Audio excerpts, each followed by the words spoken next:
Hoje é dia de Papo Veritá e no episódio de hoje nós vamos falar sobre um tema bastante batido, mas pediram pra gente falar, então talvez até a gente traga informações aqui que não seja clichê, que seja novo pra você. Então vem com a gente. Ontem você recebeu um questionamento que foi: Paty, queria tanto fazer clareamento, mas nossa, o tratamento do aparelho vai demorar tanto. O que você tem para dizer sobre isso? Não precisa esperar o tratamento ortodôntico acabar para fazer clareamento. No aparelho fixo, a gente tem muito aquela coisa assim, os dentes estão movimentando. Então, como tem um aparelho ali, não dá para fazer uma placa para a pessoa usar o gel clareador, porque a placa não vai encaixar à medida que passa os dias, né? Então, no aparelho fixo realmente fica limitado. Mas nos alinhadores, que são placas que estão fazendo o movimento dos dentes, a gente pode usar essas placas como veículo ali do gel clareador. Então, no alinhador a gente pode sim usar o gel para clarear os dentes. E muita gente também pergunta assim: mas é melhor no final, né, de toda forma? Porque como tem os atátimos, as resinas, depois quando tirar elas vai ficar manchada em volta. Muita gente pergunta isso. Eu acho importante explicar o que é atátima. Então, atátimas são resinas que a gente coloca nos dentes, em que o aparelho vai, como se fosse encapsular aquela resina. A gente chama até de botões de resina. Justamente porque só a placa, às vezes, para um determinado dente, ela não consegue fazer o movimento que a gente está querendo. Então a gente coloca esse botãozinho de resina para poder potencializar aquele efeito que a gente quer. Então, como fica uma resina colada no dente, muita gente acha que na hora de tirar essa resina vai ficar manchado, tipo, mais escuro, e o dente que clareou em volta. Mas não é o que acontece. Sabe o que eu fui pensando enquanto você explicava que era atátima? Sabe rapel, escalada? Igualzinho. Sabe a parede da escalada, assim, que tem pra você? Então, a atátima é aquilo no dente para fazer retenção da placa, para garantir os movimentos do aparelho. Exatamente. Boa analogia. Tipo assim, põe um plim aqui no vídeo. E aí, assim, para as pessoas entenderem, nossos dentes, eles têm camadas. Então, todo mundo sabe do esmalte do dente, né? Então, tem o esmalte do dente e logo abaixo do esmalte tem a dentina.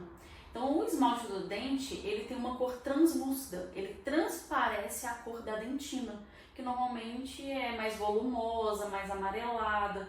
Então, a gente tem essa sensação de que vai amarelando com o tempo.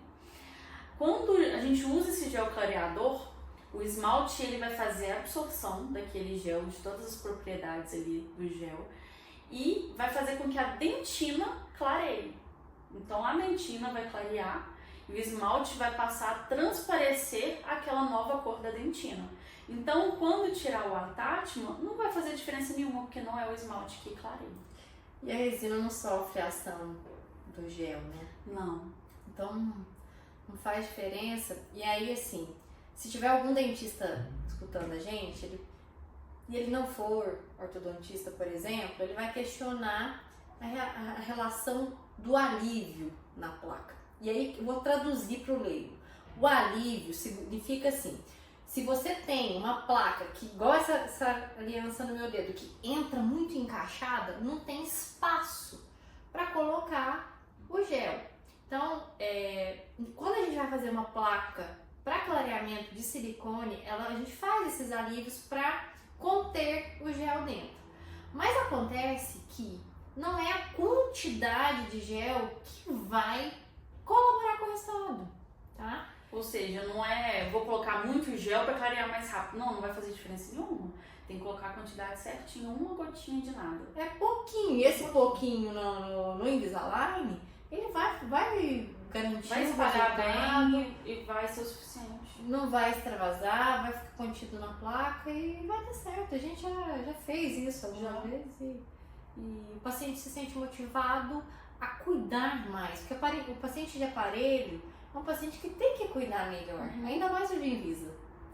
Porque não lava. Assim, a placa tá paradinha lá, né? E não, o dente não é lavado com a saliva. O dente perde a renovação salivar porque está encapsulado o dente. Sim. Então, o paciente de ortodontia, o paciente de aparelho, seja alinhador, seja ortodontia convencional de fixo, tem que ter um cuidado a mais. Tem que ser mais criterioso. E o clareamento traz essa motivação. Tá bonito, eu vou cuidar.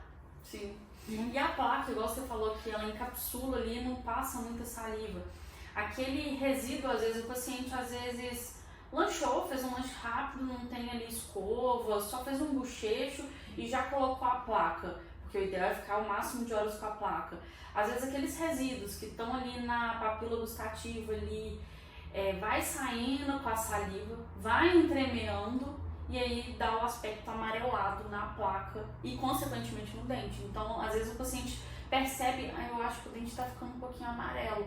E muitas das vezes é isso, é aquele pigmento que, mas eu escovo sempre o dente, mas às vezes uma coisinha ali que ficou no resto da língua ali é o suficiente para ajudar a pigmentar. Foi igual a gente acabou de vir de um restaurante, né? Foi no restaurante, não levou itens de higiene, no restaurante não tinha fio dental, não tinha nada.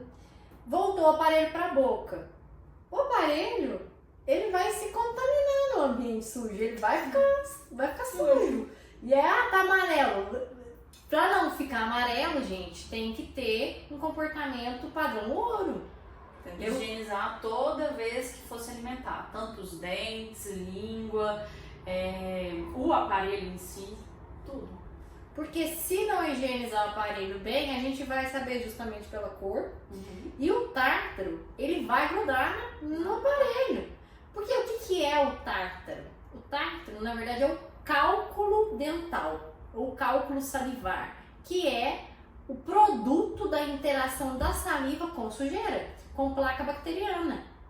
Então, a saliva, ela vai mineralizar, fazer a sujeira virar pedra. Vou falar assim, a sujeira vai virar uma pedra grudada. Então, se tem sujeira na placa, vai virar pedra na placa também. Então, o paciente do aparelho, ele tem que ter comportamento padrão ouro de higiene. E se não tiver, não adianta mentir que a gente sabe. Agora você sabe por que a gente sabe. Mas voltando ao assunto de clareamento, Paty, clareamento mudou demais. Depois que a gente saiu da graduação, eu já descobri tanta coisa. A gente saiu da graduação em 2016. De lá pra cá, nossa, assim, tudo que eu aprendi lá na graduação, o pouco que eu aprendi, deixei pra lá. Pouca coisa que só a gente leva junto. O básico do ato do procedimento, que queima a gengiva, que não pode entrar em contato com a língua, como, né? Tem que proteger isso. Essas coisas. Mas de resto, mudou tudo. Portanto que às vezes a gente vai discutir assunto de gestão de consultório, compra de materiais, qual material comprar, qual não comprar, qual marca. E aí eu falo que eu nunca sei a marca que eu vou usar. Portanto, que quando a gente fecha um plano de tratamento do clareamento, o que eu peço pra você? A gente vai fazer. Paty, a gente precisa comprar esse, sim, concentração XYZ, combinado com não sei o que, não sei o que. Porque não adianta ter um estoque aqui e falar assim, dá pra 5 pacientes. Não, cada paciente é um. Porque cada marca tem um fator que a gente vai usar ou não, né? Ou vai descartar, vai ser um fator de descarte ou de adesão para cuidar de determinado caso. Porque clareamento não é para todo mundo também. Só vou falar para quem que é se tiver comentário no vídeo, senão não vou falar. E tem uma coisa também que já me perguntaram. A partir de quantos anos pode fazer? Só vou falar se tiver comentário. Volta. A gente, se tiver comentário, a gente volta aqui para falar mais sobre idade e indicação. Né? Bom, vou terminar com isso, que é para você escrever logo aí nos comentários, tá bom? A gente se vê na próxima. Isso. Tchau, tchau.